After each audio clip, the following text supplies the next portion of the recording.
अगर पीछे हटे तो नौकरी करने लायक नहीं छोड़ूंगा, कहने वाले आईपीएस संकेत कुमार कौन है, जानिए उनकी कहानी।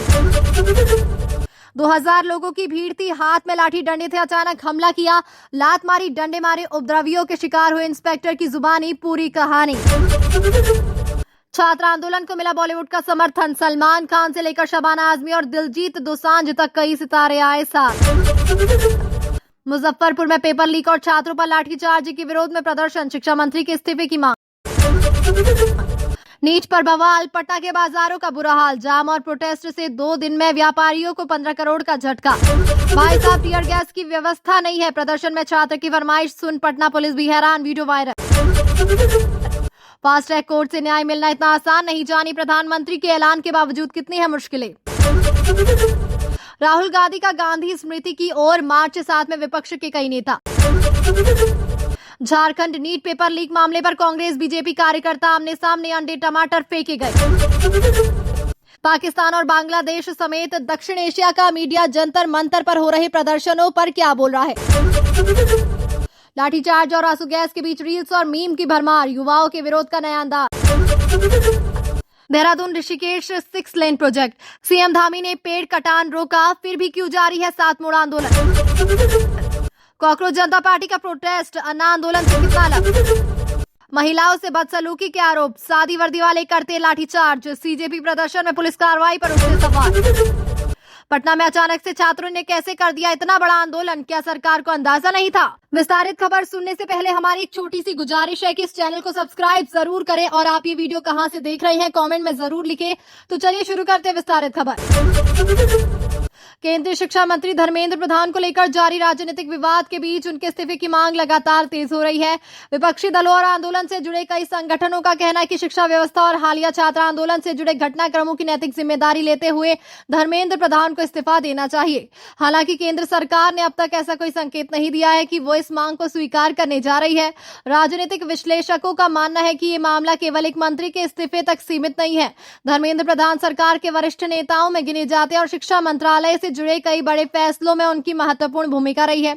ऐसे में यदि सरकार उस समय उनका इस्तीफा स्वीकार करती है तो इसे विपक्ष अपनी बड़ी राजनीतिक जीत के रूप में पेश कर सकता है। यही वजह है कि सरकार इस पूरे मुद्दे को व्यापक राजनीतिक और प्रशासनिक दृष्टिकोण से देख रही है।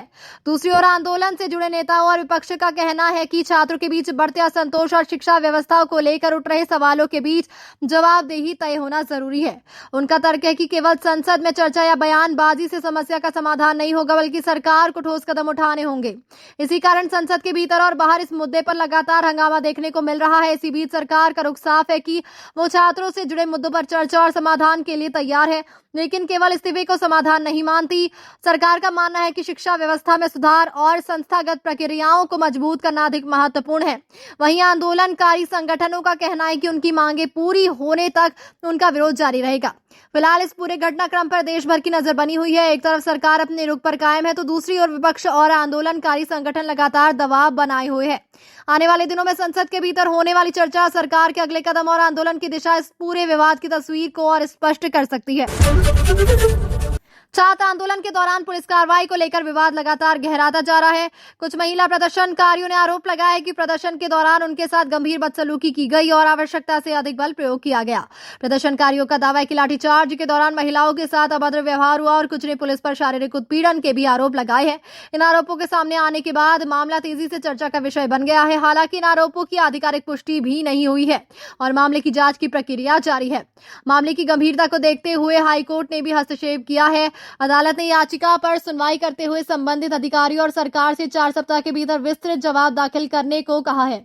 अदालत ने यह भी निर्देश दिया कि मामले से जुड़े उपलब्ध इलेक्ट्रॉनिक साक्ष्य, सीसीटीवी फुटेज और अन्य रिकॉर्ड सुरक्षित रखे जाएं ताकि जांच निष्पक्ष तरीके से हो सके। अदालत ने फिलहाल आरोपों पर कोई अंतिम टिप्पणी नहीं की है, लेकिन पूरे मामले को गंभीर मानते हुए जवाब तलब किया है। उधर प्रदर्शन में शामिल लोगों का कहना है कि वे शांतिपूर्ण ढंग से अपनी मांगे रख रहे थे, लेकिन पुलिस ने भीड़ को हटाने के लिए बल प्रयोग किया।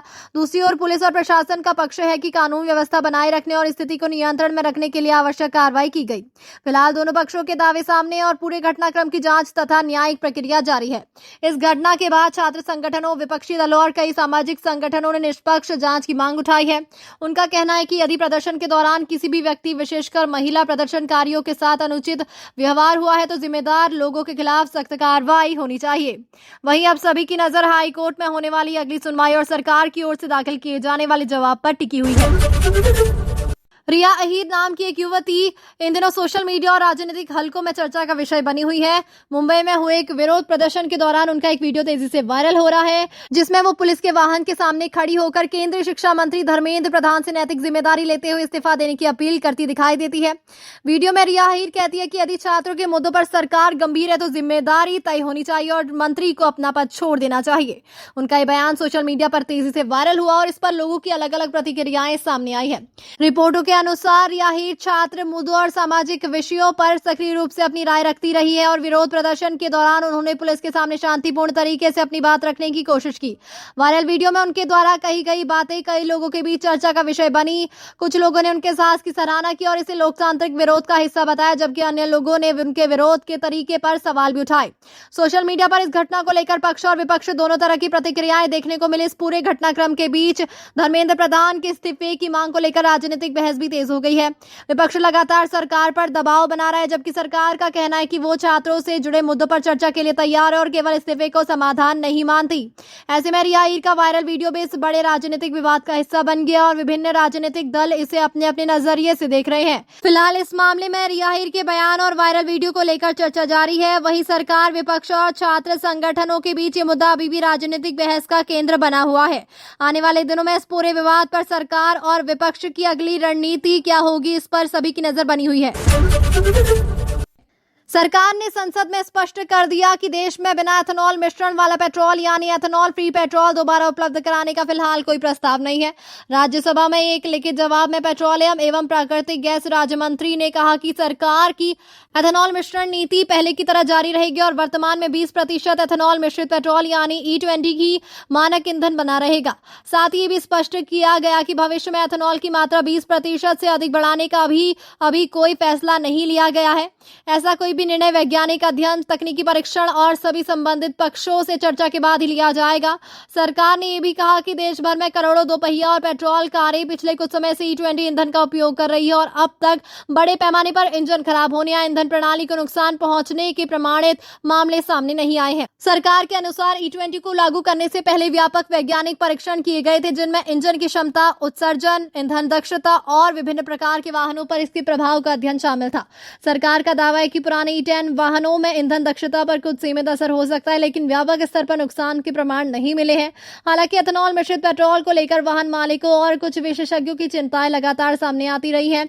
कई लोगों का कहना है कि पुराने वाहनों में माइलेज और प्रदर्शन पर असर पड़ सकता है। इसी वजह से कुछ लोगों ने बिना एथेनॉल वाला पेट्रोल फिर से उपलब्ध कराने की मांग भी उठाई थी, लेकिन सरकार का कहना है कि अलग अलग प्रकार का पेट्रोल उपलब्ध कराने से आपूर्ति व्यवस्था जटिल और महंगी हो जाएगी, जबकि एथेनॉल मिश्रण से कच्चे तेल के आयात पर निर्भरता कम करने, पर्यावरण संरक्षण और किसानों की आय बढ़ाने जैसे कई लाभ मिल रहे हैं। फिलहाल सरकार ने साफ कर दिया कि E20 नीति में कोई बदलाव नहीं किया जा रहा है और बिना एथेनॉल वाला पेट्रोल वापस लाने का कोई प्रस्ताव विचाराधीन नहीं है।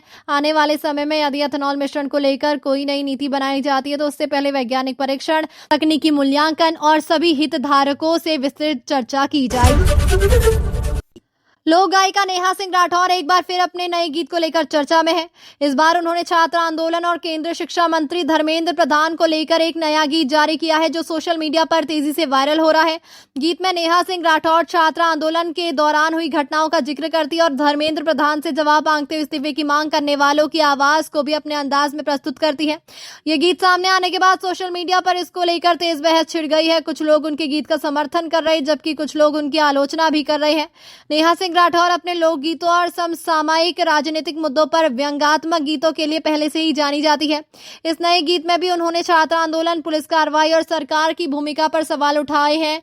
गीत में उन्होंने प्रदर्शन कर रहे छात्रों के दर्द और उनकी मांगों का जिक्र करते हुए सरकार के जवाबदेही की मांग की है। हालांकि ये गीत उनके व्यक्तिगत विचार और अभिव्यक्ति का माध्यम है तथा इसमें व्यक्त आरोप और टिप्पणियां उनके अपने हैं। गीत वायरल होने के बाद सोशल मीडिया पर इसे लाखों लोग देखे और साझा कर रहे हैं। कई विपक्षी नेताओं और छात्र संगठन संगठनों ने भी इस गीत को शेयर करते हुए अपनी प्रतिक्रिया दी है। वहीं सरकार की ओर से इस गीत पर कोई आधिकारिक प्रतिक्रिया सामने नहीं आई है। राजनीतिक विश्लेषकों का मानना है कि सोशल मीडिया और लोकगीतों के माध्यम से उठाए जा रहे ऐसे मुद्दों अब राजनीतिक बहस का भी हिस्सा बनते जा रहे हैं और इनका असर जनमत पर भी देखने को मिल रहा है। फिलहाल छात्र आंदोलन, धर्मेंद्र प्रधान के इस्तीफे की मांग और इस पूरे विवाद को लेकर राजनीतिक बयानबाजी लगातार जारी है। ऐसे में नेहा सिंह राठौर का ये नया गीत भी इस बहस का एक महत्वपूर्ण हिस्सा बन गया है। आने वाले दिनों में ये मुद्दा संसद से लेकर सोशल मीडिया तक चर्चा का विषय बना रह सकता है। पटना में छात्रों के प्रदर्शन के दौरान सामने आया एक वीडियो सोशल मीडिया पर तेजी से वायरल हो रहा है। वीडियो में एक प्रदर्शनकारी छात्र पुलिसकर्मी से कहता सुनाई देता है, भाई साहब टीयर गैस की व्यवस्था नहीं है। छात्र की ये बात सुनकर मौके पर मौजूद पुलिसकर्मी भी कुछ पल के लिए असहज नजर आते हैं। ये वीडियो देखते ही देखते सोशल मीडिया पर चर्चा का विषय बन गया और लोग इस पर तरह तरह की प्रतिक्रियाएं देने लगे। दरअसल पटना में छात्र विभिन्न मांगों को लेकर प्रदर्शन कर रहे थे। प्रदर्शन के दौरान कई जगह पुलिस और प्रदर्शनकारियों के बीच झड़प की स्थिति बन गई। हालात को नियंत्रित करने के लिए पुलिस ने पहले बैरिकेडिंग की, फिर वाटर कैनन का इस्तेमाल किया और कुछ स्थानों पर लाठीचार्ज भी किया। कई रिपोर्टों के अनुसार प्रदर्शन के दौरान पथराव और तोड़फोड़ की घटनाएं भी सामने आई, जिनमें कुछ पुलिसकर्मी घायल हुए। इसी दौरान वायरल वीडियो में छात्र की ओर से टीयर गैस को लेकर की गई टिप्पणी लोगों का ध्यान खींच रही है। हालांकि इस वीडियो में स्पष्ट नहीं होता कि छात्र की बात मजाक में कही गई थी या पुलिस की तैयारियों पर तंज के रूप में। सोशल मीडिया पर कई यूजर्स इसे व्यंग बता रहे हैं, जबकि अन्य लोग इसे प्रदर्शन के दौरान बने तनावपूर्ण माहौल का एक अलग पहलू मान रहे हैं। इस पूरे घटनाक्रम के बाद पटना में सुरक्षा व्यवस्था और कड़ी कर दी गई। प्रशासन का कहना है कि कानून व्यवस्था बनाए रखना उसकी प्राथमिक जिम्मेदारी है, जबकि प्रदर्शनकारी अपनी मांगों पर अड़े हुए हैं। फिलहाल छात्र आंदोलन, पुलिस कार्रवाई और वायरल वीडियो, तीनों ही मुद्दे राजनीतिक और सामाजिक चर्चा का केंद्र बने हुए हैं और आने वाले दिनों में इस मामले पर सरकार तथा छात्र संगठनों की अगली रणनीति पर सभी की नजर रहेगी।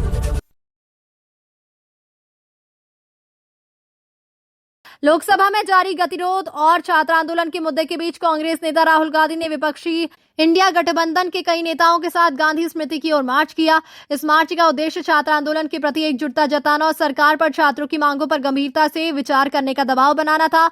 मार्च के दौरान राहुल गांधी ने कहा कि छात्रों के साथ खड़े होने से किसी भी लोकतांत्रिक ताकत को रोका नहीं जा सकता और विपक्ष छात्रों की आवाज संसद के भीतर और बाहर दोनों जगह उठाता रहेगा। रिपोर्टों के अनुसार मार्च के दौरान भारी संख्या में पुलिस बल तैनात किया गया था।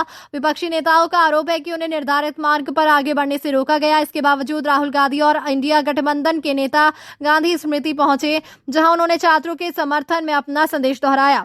राहुल गांधी ने कहा कि लोकतंत्र में शांतिपूर्ण विरोध और छात्रों की आवाज उठाना हर जनप्रतिनिधि का दायित्व है। इस मार्च में विपक्ष के कई वरिष्ठ नेता शामिल हुए और सभी ने छात्र आंदोलन को लेकर सरकार से जवाबदेही की मांग की। विपक्ष का कहना है कि छात्रों से जुड़े मुद्दों पर केवल बयान देना पर्याप्त नहीं है, बल्कि उनकी मांगों पर ठोस कार्रवाई होनी चाहिए। वहीं सरकार का कहना है कि वो छात्रों के मुद्दों पर चर्चा के लिए तैयार है और आवश्यक कदम उठाए जा रहे हैं। इसी मुद्दे को लेकर संसद में भी लगातार हंगामा और गतिरोध बना हुआ है। फिलहाल छात्र आंदोलन और उससे जुड़े राजनीतिक घटनाक्रम राष्ट्रीय राजनीति का प्रमुख विषय बने हुए हैं। राहुल गांधी का गांधी स्मृति मार्च भी इसी कड़ी का एक महत्वपूर्ण हिस्सा माना जा रहा है। अब सभी की नजर संसद की आगामी कार्यवाही, सरकार के अगले कदम और छात्र आंदोलन की आगे की रणनीति पर बनी हुई है।